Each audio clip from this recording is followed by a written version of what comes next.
Scorpio, welcome sa Encourage 888. Ang reading nito ay para sa entertainment at personal na reflection lamang. So, gamitin lamang yung mga mensaheng tutugma sa iyong situation.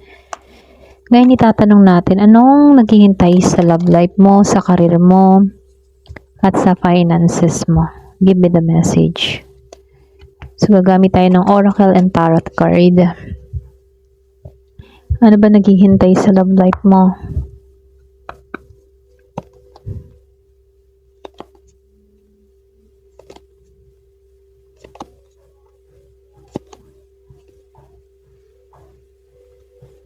Then, titingnan natin din dito kung ano naghihintay sa career mo.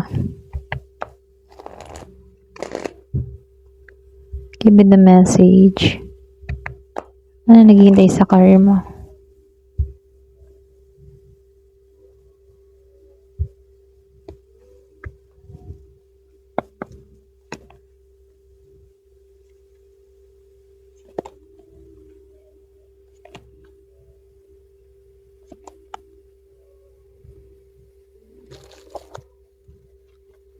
Then sa finances.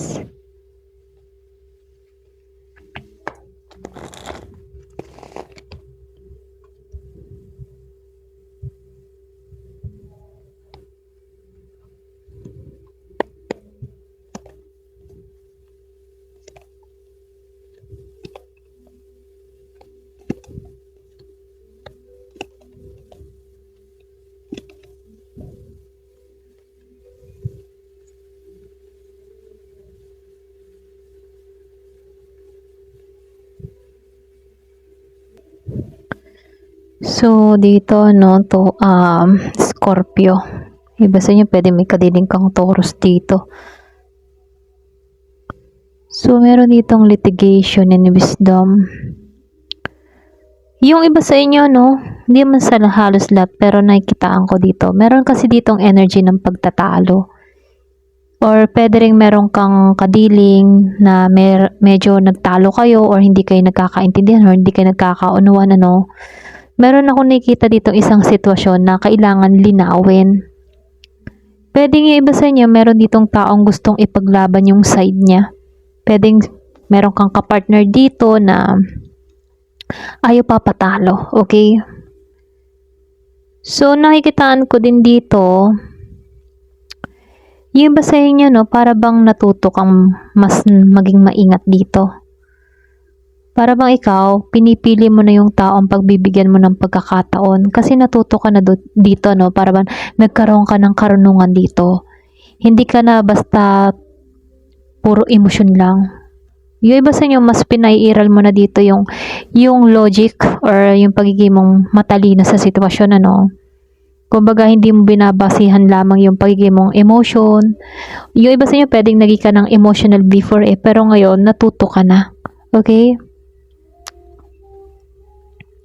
So, dito, no, nakikitaan ko din dito, pagdating sa love life mo. Yung iba sa inyo, pwedeng meron kang lumang connection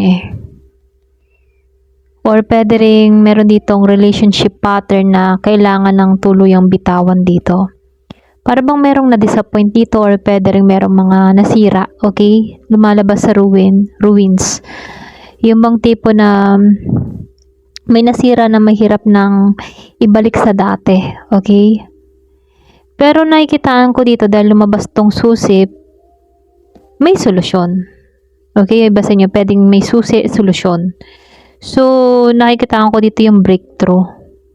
Yung iba sa inyo, pwedeng meron kang malalaman na katotohanan or may conversation dito na makakatulong para maliwanagan.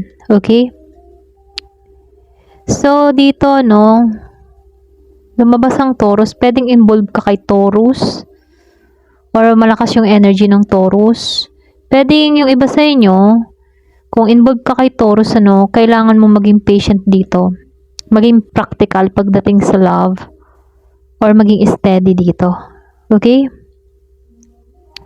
So, nakikitaan ko dito, no, meron akong nakikitang pagtatapos sa magugulong chapter. Pero alam mo yon, kasunod nito, merong paglilinaw or pwede rin may pagbubukas ng bagong opportunity, pwedeng bago rin to or meron kang kadiling talaga din Taurus, okay na.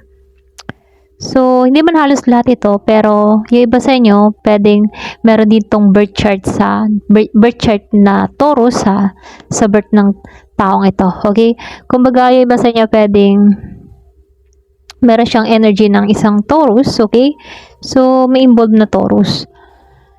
So, nakikita ko dito, merong yung iba sa inyo bagong opportunity pagdating sa love, or pwede rin meron ditong tao na magbabalik, okay? Meron taong gustong bumalik. So, kailangan mo munang patunayan dito sa tao na to, or pwede rin kailangan nitong taong itong patunayan yung sarili niya para makabalik sa'yo. Kasi yung iba sa inyo, nawalan ka na ng tiwala, okay? Or pwede rin meron ditong nagtalo. May pagtatalo na nangyari. Ayan. So, hindi naman halos lahat ha. So, pagdating naman sa career mo, lumabas itong si growth and recovery. May kita mo susi din dito, no? Pero ganun pa man, may potential kang umangat, lalo-lalo na sa karera mo. Kung ano man yung tinatahak ng career mo, okay? May potential na lumago. So, unti-unti kang magkakaroon dito ng progress. So, lumalabas sa recovery pagkatapos sa mga period ng pagod, disappointment, or parang walang nangyari, makakaraos ka na dito. Okay? Makaka-recover ka dito. Baga, ito na yung susi para ikaw mismo yung magpasya para talikuran yung nagpapahirap sa kalooban mo. Okay? So, may quest, kumbaga para ba sinubo ka dito, no? Meron ako nakikitang yung iba sa inyo pwedeng bagong goal to, bagong trabaho, or pwede rin bagong pasensya na utal ako. Bagong direksyon, okay? Kumbaga, ikaw mismo yung pipili dito. Ano bang pipiliin mo? Mananatili ka dito or lilipat ka ng ibang direksyon?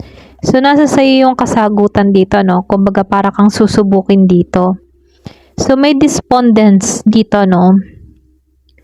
May moment dito na pwedeng naguguluhan ka, nahihirapan ka, or pinanghihinaan ka ng loob dito, okay? Pero ganun pa man, kung makikita mo dito, para bang may naiinis, may nasusura dito. Pero nakikitaan ko dito, makakaraos ka dito Kung meron ka mga pinagdadaanan sa panahon ngayon, makakaraos ka dito. Okay?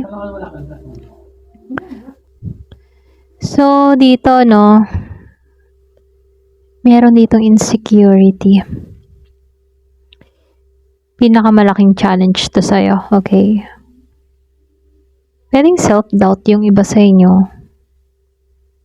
Pwedeng yung iba sa inyo, maaari mong, yung ba tipong makaramdam ka na parang hindi ka enough, ganun. Or pwede rin yung iba sa inyo na ikukumpara mo yung sarili mo sa iba.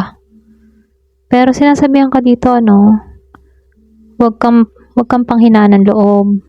Wag kang mag-alinlangan sa sarili mo. Kaya mo lampasan to, okay? Kasi lumabas yung growth and recovery dito. Kumbaga, wag mong ipagkumpara yung sarili mo sa natatanggap ng iba. Okay? Kumbaga, kanya-kanya yung oras, panahon. So, kung meron kang pinagdadaanan or may pag-aalinlangan sa sarili mo, wag mo i-compare yung sarili mo. Meron kang ibang kakayahan. Okay? So, nakikita ko dito, mapagtatagumpayan mo naman to. Or pwede rin merong mga tao sa paligid mo na naiinggit sa'yo. Okay? So, dito, kumbaga yung karera mo kasi dito, may pag-ahon, merong tamang direksyon. Pero kailangan mo dito na huwag kang panghinaan ng loob. Huwag kang sumuko. Okay? Kasi medyo mabagal nga dito yung progress mo, pero patungo ka sa paglago. So, yung insecurity lang dito ang kailangan mong lampasan para makita mo yung totoo mong potensyal. So, dito, lumabas din dito sa pagdating naman sa finance mo, lumabas si Emperor. Kumbaga dito, strong financial ito, yung energy nito. Kasi, ikaw yung klase ng tao na pwedeng magiging kang disiplinado, ayan, pasensya na hotel ako, disiplinado, ayan. Or pwede rin matututo ka ditong mag-organize ng pera mo. So, dito, 6 of Cups and 10 of Cups. May possibility dito ng pera konektado sa past. Or pwede rin mga dati opportunity. Or yung bang tipo na previous work mo, previous client mo. Or pwede rin meron ditong tulong mula sa taong kilala mo. Okay? Kilala mo na. Ganun. So, nakikitaan ko rin dito, no, maganda to. Kasi yung potential dito, patungo sa financial stability na makakatulong sa pamilya. Okay? Kumbaga magiging maganda, maayos yung finances mo. So, nakikitaan ko lang din dito, no, yung iba sa inyo, meron ditong mabilis na opportunity. Pwedeng meron ditong biglaang pagkilos. Pwedeng magdala ng income dun sa iba sa inyo.